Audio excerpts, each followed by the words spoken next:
Osita.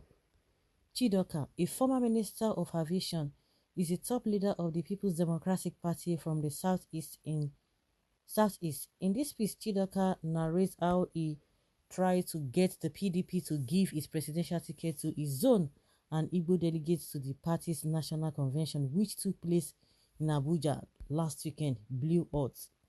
No other group did more damage to the idea of zoning than the 80 out of 95 Igbo delegates to the last People's Democratic Party convention who cast their vote against Igbo aspirants.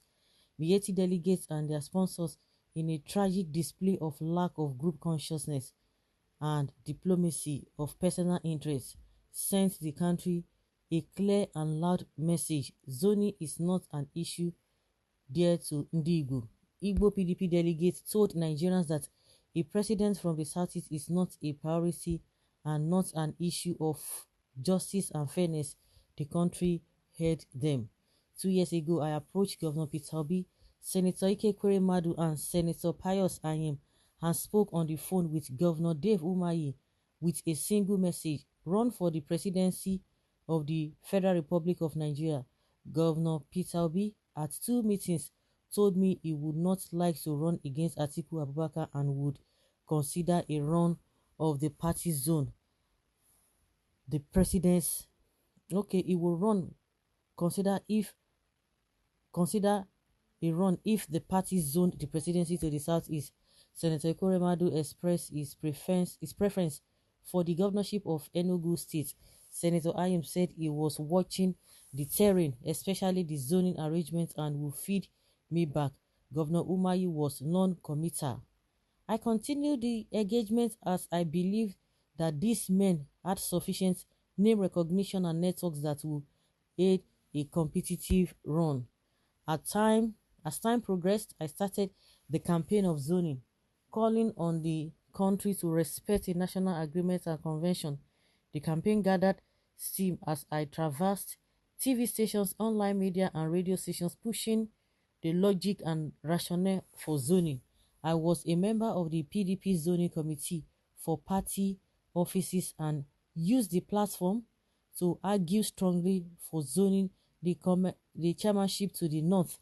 We achieved it but fell into a trap. We agreed to defer the decision on zoning elective offices. After the zoning of the chairmanship of the north, Senator Ayim contacted me and confirmed that he would run. I was happy and we went to work. I provided advice, went with him to solicit with support of some key stakeholders, and joined him in submitting his form at the PDP. When I read online that Governor Peter Obi had declared, I reached out to him and provided him with some data about his standing across the regions from an opinion poll. I kept reaching out to him. Mazi Sam Oambua visited with me and we discussed at length. I encouraged Senator Ayim to convene the meeting of Igbo aspirants to create a platform that will ultimately help produce a consensus Igbo candidates. Throughout the primary campaigns, I did not visit or attend any campaign events of Alhaji Atiku, Dr. Saraki, Governor Tambuwa, or Governor Bala, save for when they came to speak to former minister forum. On principles and at personal pain, I stayed away from people who had continually shown me friendship because I believe that our nation must be built on foundations of justice and equity. 2 nights before the primaries, I joined an online meeting of select Igbo leaders. I passionately pleaded with them to endorse Senator Ayim or Sam Buwa and make it public while reaching out to the Igbo PDP governors and delegates to vote in one direction as a message to the country that Ndi Igbo are serious about zoning and fairness. Vice President Atiku scored 371 votes, which is 3 times more than the Northeast vote at 112 votes and more than 298 the combined votes of the Northeast and Northwest. Governor Wike scored 237, which was almost twice the votes of the South-South. Saraki's 70 votes indicates a strength beyond Kwara State. Same for Governor Udom's 38 votes. Senator Ayim got 14 votes. 13 clearly came from Ebonyi, and Sam Ohabuwa got 1 vote. 15 votes from 95 delegates. The Igbo zone had no strategic interest in this election, no strategic objective. I feel bad, I feel humiliated, not against Nigeria, but against a group that could not come together in a rare moment of group consciousness to make a statement. Sad. Nobody in the country thought the Igbo quest for presidency was serious, but the voting pattern at the convention, none of the Igbo candidates could win a vote from outside of Igbo land. Last year, when I lamented about the absence of a show of strength by Igbo presidential aspirants at the PDP convention, many took offense.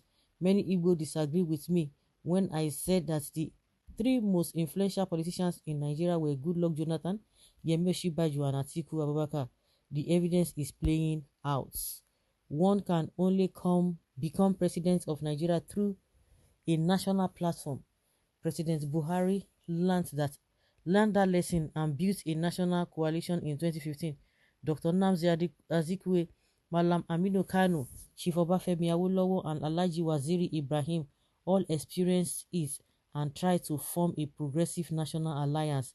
In 1979, the National Party of Nigeria, a national platform, delivered a largely unknown Alhaji Shehu Shagari as president. Similarly, in 1993, the Social Democratic Party, a national platform, delivered Chief MKO Abiola. Furthermore, in 1999, the People's Democratic Party, a national platform, produced Chief Obasanjo despite lacking support from his region. The same potence for Dr. Goodluck Jonathan from the smallest state in Nigeria. No politician will be elected president in Nigeria without a national platform. PDP is in danger of its national platform suffering serious erosion with Peter Obi and Rabiu Kwakwanso on the ballot. Who will profit from this erosion? I will deal with that soon. From the ashes of this painful PDP outing, Igbo needs to rise and re-engage the country more positively. See, when you begin to listen to all these things, this one has strategic, is strategic, oh, this one has strategy, this and that, this one did. At the end of the day, they mention him, it's a beautiful thing that the man has said, or a beautiful thing he has written, but to me, at the end of it all, the ones that have structure, the one that doesn't, at the end of it all, you make names of powerful people, those who are who are known all around. At the end of the day, where is Nigeria today? We are nowhere. We are worse off.